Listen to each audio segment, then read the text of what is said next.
कर्नाटका के गांव कुरांगिनी में कुछ आदिवासी रहते थे जो हमेशा अपने पितृदेव यानी अपने कुल देवता की सेवा करते थे। उनका मन था कि कुल देवता की पूजा अर्चना करके ही उनका जीवन बहुत अच्छा और बहुत सुकून से गुजरेगा। उनके घर भी हवा में झूलते हुए बने थे। वो चाहते थे कि गैर समाज का व्यक्ति उनके पास ना आए और ना ही वो किसी के पास जाना चाहते थे।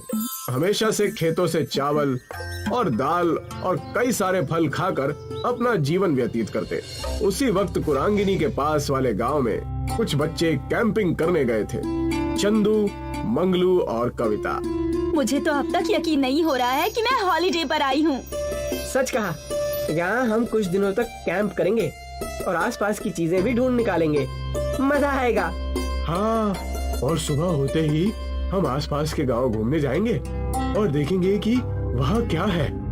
कुरांगिनी गांव के पास के कैंपिंग स्पॉट पर तीनों दोस्त आराम करने लगते हैं। सुबह होते ही उन्होंने तय किया कि सारे घूमने जाएंगे कुरांगिनी की तरफ। कुरांगिनी के पास जाते ही कविता ने झूलता हुआ घर देखा और कहा, अरे वाह, ये देखो झूलता हुआ घर। लगता है यहाँ के लोगों को झूला झूलने का बहुत शौक है, इसलिए ऊपर वहाँ पेड़ पर ही घर बना लिया है। कितने गजब की खूबसूरती। पूरा गांव हरा भरा है, ताजी हवा, सुंदरता में तो ये सब देखकर खुश हो रहा हूँ। पता नहीं आगे क्या क्या देखने मिलेगा। लेकिन पता नहीं मुझे डर क्यों लग रहा है। ऐसा लग रहा है कि कुछ अनहोनी होने वाली है हमारे साथ। ओफो, तुम तो हमेशा ही नेगेटिव बातें करते रहते हो। अब चुप भी करो और यहाँ का नजारा देखो। कुरांगिनी गांव के आदिवासियों ने उन्हें घेर लिया, जो दिखने में डरावने और खूंखार लग रहे थे। इन्हें देखते ही तीनों दोस्तों की सिट्टी बिट्टी गुल हो गई। कौन है आप लोग और हमसे क्या चाहते हैं? अरे हमेशा शहरी लोगों को हम यहाँ आने से रोकते हैं। तुम लोगों को कितनी बार समझाया है, हमारे गांव के आसपास भी नजर मत आना, लेकिन फिर भी तुम नहीं समझते। अब तुम्हारी खैर नहीं, तुम्हारा हिसाब हमारे गांव के देवता करेंगे। ले चलो इन्हें, आज हमारी देवी ही बताएंगी कि इनका क्या करना है। अगर तुम यहाँ से छुटकारा पाना चाहते हो तो तुम्हें हमारी शर्तें माननी पड़ेंगी। क्या करना होगा? हमें सारी शर्तें मंजूर है। तुम्हें हमारे गांव की सभ्यता और परंपरा में रहना होगा। प्रकृति की सेवा में अपना मन, धन सब त्यागना होगा।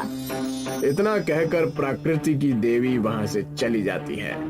तुमने सुना, जैसे हमारी देवी ने कहा वैसे ही तुम्हें करना होगा, नहीं तो हमारी देवी नाराज हो जाएगी। अब से तुम कुरांगिनी के निवासी हो, तुम्हें हमारे नियम और कायदे चलाने होंगे और हमारी देवी को खुश करना होगा। क्या आप हमें समझाएंगे कि हमें करना क्या है? हंसते हंसते हमारे रास्ते बंद हो गए और अब ये नया तमाशा आ गया है। जल्दी बताओ हमें क्या करना है। मैं जिंदगी भर के लिए तैयार हूँ। जैसा हमारी देवी ने कहा वैसा ही तुम्हें करना होगा। हमारे तौर तरीके तुम्हें अपनाने होंगे, सारी शहरी चीजें तुम्हें फेंकनी होगी। कविता, मंगलू और शैलेश के पास कोई चारा नहीं रहता, उन्हें उनके तौर तरीके आजमाने ही पड़ते हैं। हमने तुम्हारी सारी व्यवस्था झूलते हुए घर में कर दी है। आज से तुम वहीं रहोगे और हमारा जीवन व्यतीत करोगे। यही सीख और सजा है तुम्हारी। ये रहे तुम्हारे कपड़े। छोड़ दो हमें, घर जाना है हमें, हमें जाने दो। अरे चिल्लाना बंद करो और इन्हें देखो। तुम्हें लगता है हमें जाने देंगे यहाँ से? हमें यही इनकी बातें माननी होगी, तब जाकर कुछ होगा।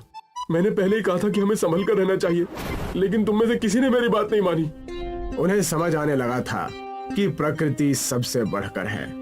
ये रहा तुम्हारा भोजन, इसे खाकर हमारे साथ खेत में काम करने चलो। ये क्या है? मुझे ये सब करने की आदत नहीं है। दिखने में तो स्वादिष्ट लग रहा है। मंगलू, इसे खाकर तो देखो। चुपचाप खाकर हमारे साथ चलो। जैसे ही उन्होंने कुरांगिनी गांव का खाना खाया, वाह यार, ये कितना स्वादिष्ट है। अगर हमें ये खाना हर रोज मिले तो मैं यहाँ से कभी नहीं जाना चाहूंगी। बिना मिलावट के खाने की बात ही कुछ और है। सच कहा तुम दोनों ने। हमें यहाँ कुछ दिन बिताने हैं, इससे हमें एक अच्छी सीख और अच्छी समझ के साथ जाएंगे।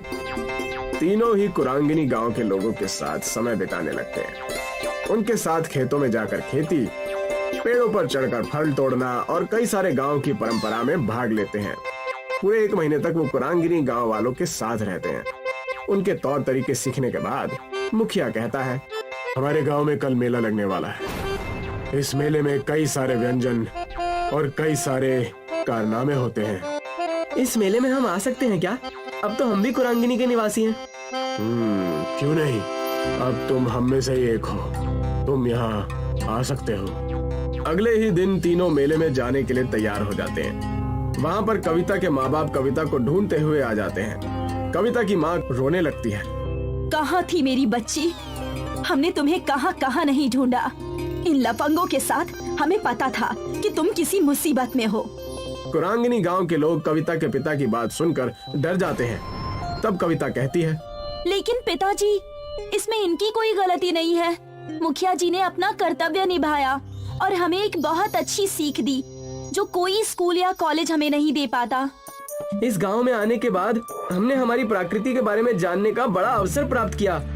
हमें पता चला कि हमारी दुनिया से बढ़कर भी कुछ चीज है। मैं शुक्रगुजार हूँ इस कुरांगिनी गांव और यहाँ के लोगों का जो हमें यहाँ आने का मौका मिला।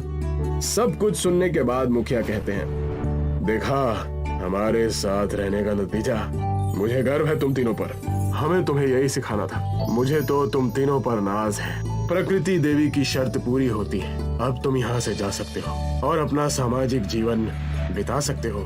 कविता, मंगलू और शैलेश वहाँ से खुशी खुशी जाने लगते हैं। हम आप सब से मिलने साल में एक बार जरूर आएंगे और शहर जाकर लोगों को प्रकृति के बारे में सतर्क करेंगे।